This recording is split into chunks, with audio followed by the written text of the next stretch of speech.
നമുക്ക് ബി ഗോപാലകൃഷ്ണനിൽ നിന്ന് തുടങ്ങാം ഈ സംവാദം. ഇത് പുതുമയുള്ളൊരു കാര്യമല്ല ഗോപാലകൃഷ്ണനെ സംബന്ധിച്ച്. കാരണം 2021 ഒല്ലൂരിൽ ഗോപാലകൃഷ്ണൻ സ്ഥാനാർത്ഥിയായിരുന്നപ്പോഴും ഇതേപോലെയുള്ള പരാമർശങ്ങൾ നടത്തി. അന്ന് അദ്ദേഹം ഒരു ക്രൈസ്തവ ദേവാലയം സന്ദർശിച്ച് തിരികെ വന്നപ്പോഴാണ് അദ്ദേഹം പറഞ്ഞത് ഇവിടെ ശക്തൻ മാർക്കറ്റിൽ, തൃശ്ശൂരിലെ ശക്തൻ മാർക്കറ്റിൽ മുസ്ലിം സ്ഥാപനങ്ങൾ വർദ്ധിച്ചു.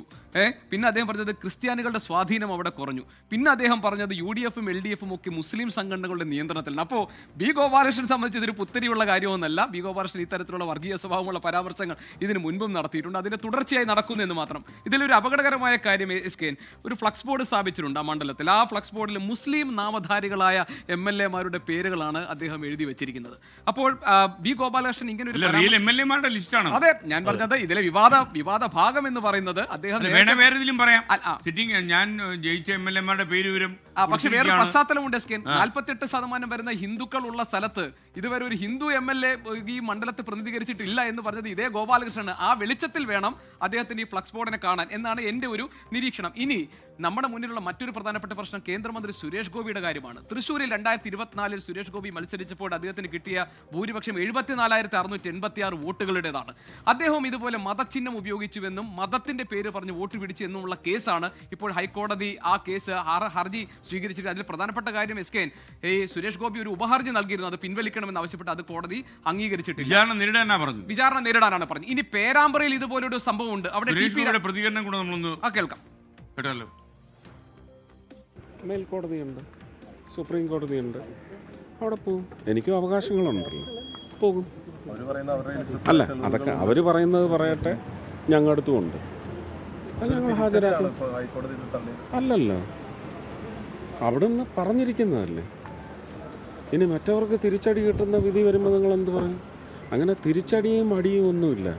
കോടതി ചില കണ്ടെത്തലുകൾ നടത്തും, അതിൻ്റെ പശ്ചാത്തലത്തിൽ ചില നിരീക്ഷണങ്ങൾ നടത്തും, ചില വിധി പ്രസ്താവം എന്ന് പറയുന്നതല്ലല്ലോ ഇത്, അല്ലേ?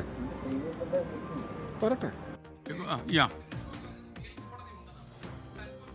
നോക്കാം. അതായത് 2004 അന്ന് ഓർമ്മയുണ്ടാവും, ലോക്സഭാ തെരഞ്ഞെടുപ്പിൽ മൂവാറ്റുപുഴയിൽ നിന്ന് ജയിച്ച PC തോമസിന്റെ സ്ഥാനാർത്ഥിത്വം അദ്ദേഹത്തിന്റെ തെരഞ്ഞെടുപ്പ് വിജയം കോടതി റദ്ദാക്കിയിരുന്നു. ഇതേ പ്രശ്നമായിരുന്നു. അതായത് അന്ന് അദ്ദേഹം ജോൺ പോൾ രണ്ടാമൻ മാർപ്പാപ്പയുടെ ചിത്രം വെക്കുകയും കൊന്തയുമായി ബന്ധപ്പെട്ട ചിത്രങ്ങൾ വെച്ചുകൊണ്ട് അദ്ദേഹം മതവിശ്വാസത്തെ ചൂഷണം ചെയ്താണ് വോട്ട് നേടിയെന്നായിരുന്നു. അത് ഹൈക്കോടതി അദ്ദേഹത്തിന്റെ വിജയം റദ്ദാക്കുക, അദ്ദേഹത്തിന്റെ അംഗത്വം റദ്ദാക്കുകയും തുടർന്ന് സുപ്രീം കോടതി അത് ശരിവെക്കുകയും ചെയ്തു. ഇനി 2016 അഴീക്കോട് മണ്ഡലത്തിൽ അന്ന് KM ഷാജി മത്സരിച്ചപ്പോഴും ഇതേ പ്രശ്നം ഉണ്ടായി. അന്ന് MV നികേഷ് കുമാർ ആയിരുന്നു അദ്ദേഹത്തിന്റെ എതിർ സ്ഥാനാർത്ഥി. അദ്ദേഹം കോടതിയിൽ പോയി. പക്ഷേ അവിടെ സുപ്രീം കോടതിയിൽ നിന്ന് ഷാജിക്ക് അനുകൂലമായ വിധി ഉണ്ടാവുകയാണ് ചെയ്തത്. അന്ന് ഷാജി പറഞ്ഞത് ഞാൻ അത് നോട്ട് ചെയ്തിട്ടുണ്ട്. അതായത് നമസ്കരിക്കാത്തവർക്ക് വോട്ട് ചെയ്യരുത്, മുസ്ലിം അല്ലാത്തവർക്ക് വോട്ട് ചെയ്താൽ സ്വർഗത്തിൽ പോകില്ല എന്നൊക്കെ തുടങ്ങിയിട്ടുള്ള പരാമർശങ്ങളായിരുന്നു അന്ന് KM ഷാജി നടത്തിയതായിട്ട് അദ്ദേഹത്തിനെതിരെ ഉയർന്നു വന്ന ആരോപണം. അപ്പോൾ കേരളത്തിന്റെ സവിശേഷമായ ഈ തെരഞ്ഞെടുപ്പ് സാഹചര്യത്തിൽ ഇത്തരത്തിലുള്ള വർഗീയ സ്വഭാവമുള്ള പരാമർശങ്ങൾ ഉണ്ടാകുന്നു. അത് വളരെ ഗൗരവത്തിൽ കാണേണ്ടതാണ്. കാരണം പേരാമ്പ്രയിൽ ഇടതുമുന്നണി സ്ഥാനാർത്ഥി TP രാമകൃഷ്ണന്റെ വാഹന പ്രചരണ ജാഥയിലെ അനൗൺസ്മെന്റിൽ വന്നിരുന്ന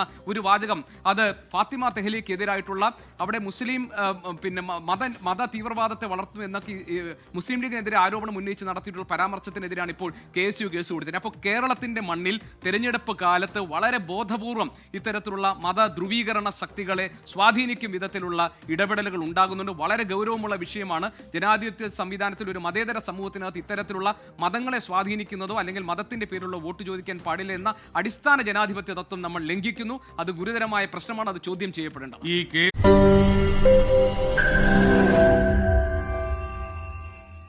ലോകത്തെവിടെയായാലും ഏത് സമയത്തും 24 വാർത്തകളും ഓഗ്മെന്റഡ് റിയാലിറ്റി പാക്കേജുകളും എക്സ്പ്ലെയിനറുകളും വിശദമായി കാണാൻ ഞങ്ങളുടെ YouTube ചാനൽ നിങ്ങൾക്ക് സബ്സ്ക്രൈബ് ചെയ്യാം.